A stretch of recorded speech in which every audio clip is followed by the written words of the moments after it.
Good day, everyone. Welcome to Science for Young Minds with Merivit Education Center. This series is for P.6. My name is Master Francis. Today, we will learn about earthquakes and landslides. Are you ready? Before we start with our lesson, let's learn some vocabulary words related to our topic. Are you ready? Here we go. Number 1, landslide. Number 2, earthquake. Number 3, strength of earthquake. Number 4, seismograph. Landslide. Can you say that with me? Landslide. Excellent. Can you say it in Thai? Fantastic. Earthquake. Can you say that with me? Earthquake. Excellent. Can you say it in Thai? Good job.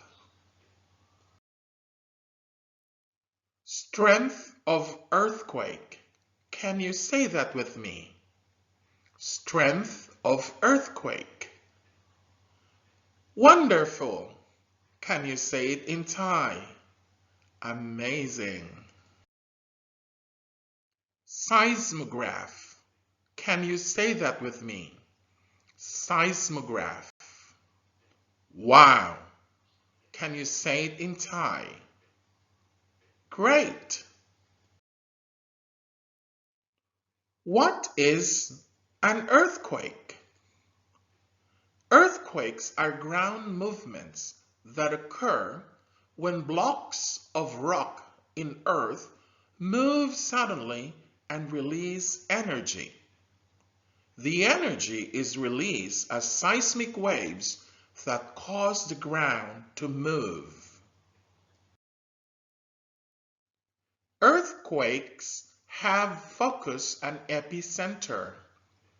The place within Earth where the first motion occurs is called the focus, and the place on Earth's surface above the focus is called the epicenter. What causes earthquakes? Most earthquakes occur near a tectonic plate boundary, which is where two or more tectonic plates meet.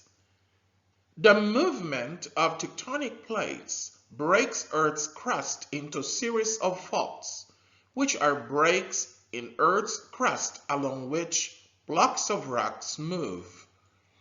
The release of energy that accompanies the movement of rock along a fault is what causes an earthquake. Where do earthquakes happen? Most earthquakes happen at or near tectonic plate boundaries.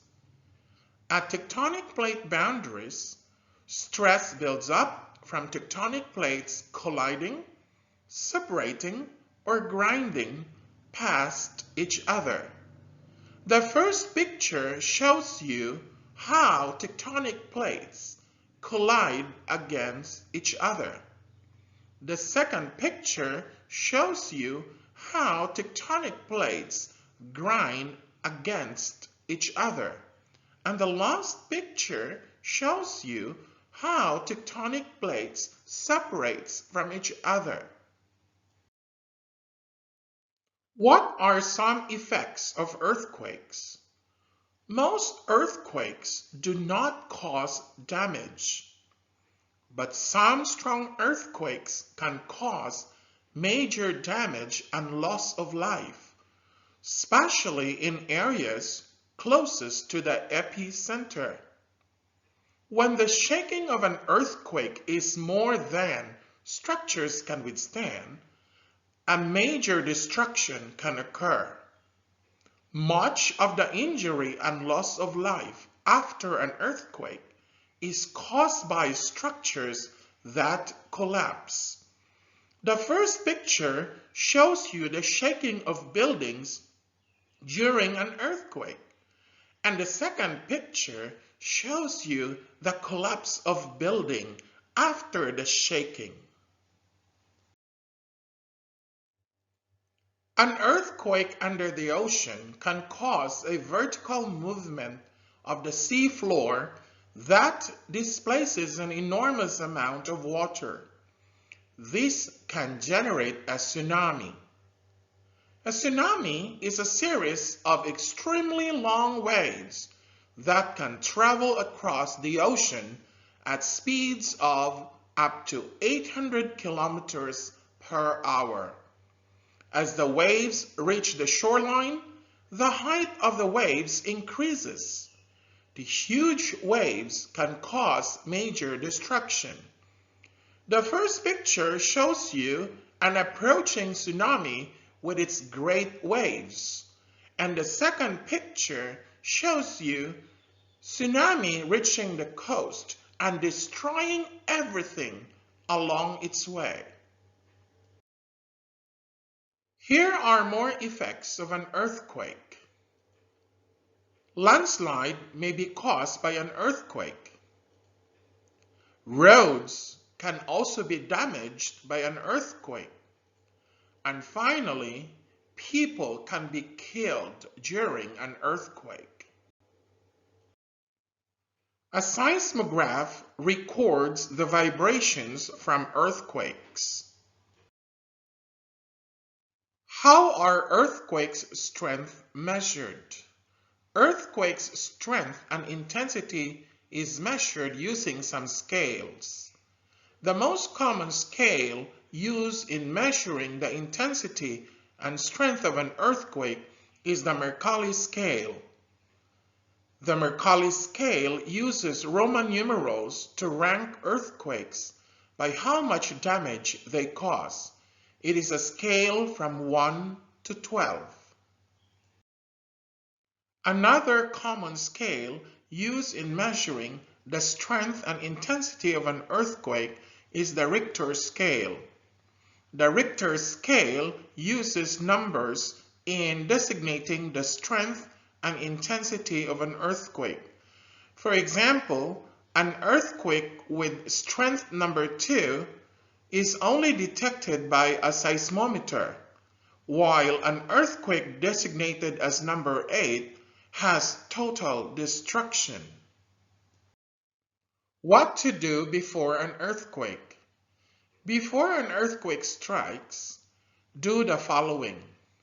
Number 1, know the earthquake hazards of the area where you live. Number 2, know the evacuation area in case there is an earthquake. Number 3, prepare your house or workplace for a possible earthquake. Number 4, prepare an emergency supply kit.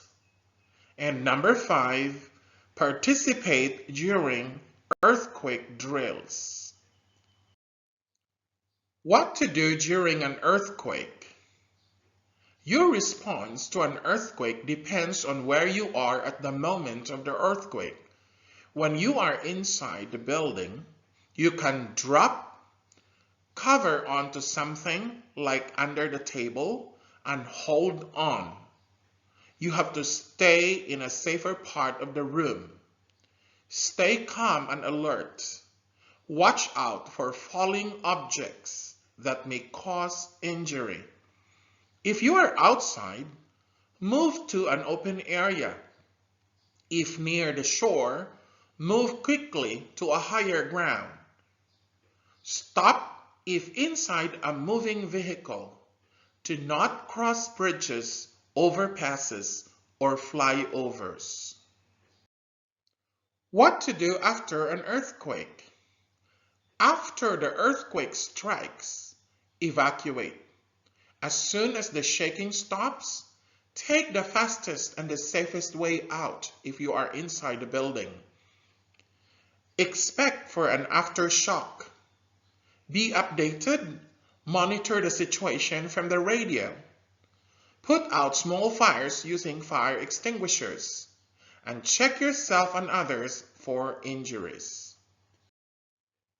Now let's learn about landslide. Remember, an earthquake can cause a landslide. So what is a landslide? A landslide is the movement of rocks or soil materials down a slope due to gravity. It is a natural process that occurs in steep slopes.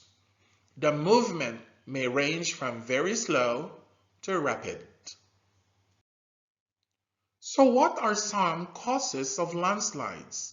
Here are some possible causes of landslides. Number 1, heavy rainfall may result to a landslide.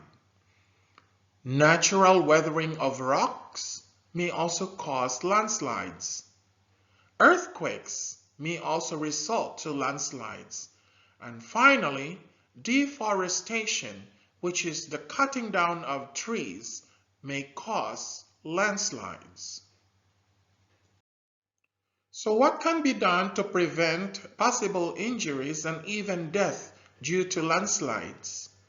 First, there must be a public warning in landslide-prone areas. Second, farmers can practice terracing or contour farming. Third, walls can be built along areas that are high prone to landslides. And finally, slope planting can prevent landslides. Thank you very much for your attention and see you in the next episode.